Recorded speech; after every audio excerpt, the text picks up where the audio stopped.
go over a couple things with you guys today and show you a couple traps I learned in Asia. And one of them is a trap that they use on game trails, and it's a killing type trap, but it's not a deadfall. It's got a little bit of a different trigger system than what we've showed in the past. It's kind of a reverse figure 4, and it's a snap down type killing trap. So I've got just a couple pieces cut here already. I've cut a live sapling, a V, and a couple more pieces, and I've got my trigger system. We're going to go through those.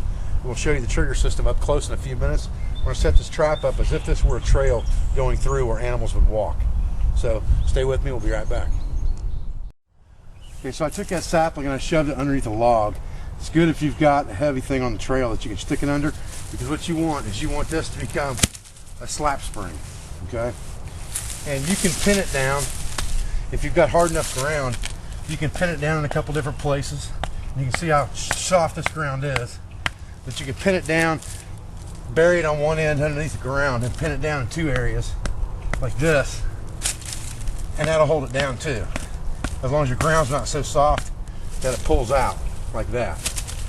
So that's why I used a log on this one. And what happens is, the presence of this trap is that you put it on a trail where game is going to come across the trail, and you can use this for a lot of things. In Asia, they use this a lot for monitor lizards and snakes and things like that.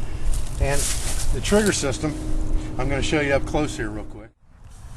Okay, so we got our log, our sapling jammed up underneath our log here to make our spring. I've got a flat piece of bark laying here underneath for my trigger mechanism to sit on. The target area is going to be right in here for this trap. So this is where we're going to bait it. I'm going to give you a close-up now with this trigger system to show you how it works. Okay, so what you've got here is you've got a reverse figure 4 trigger that basically has got a cutout on one side that sits on top of your support stick.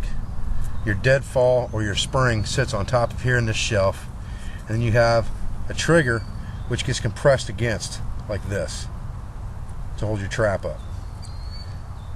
And when that trigger gets tripped or pushed down, it releases this. I'll show you how to set that right now.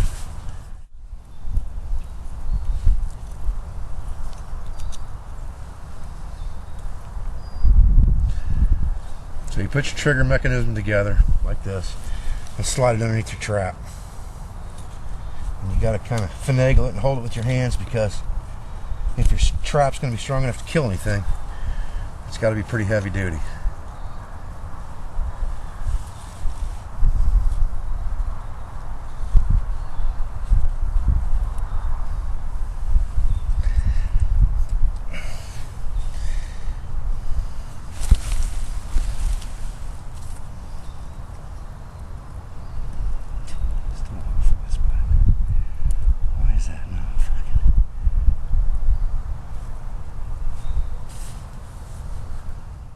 Okay, so now our trap would be set.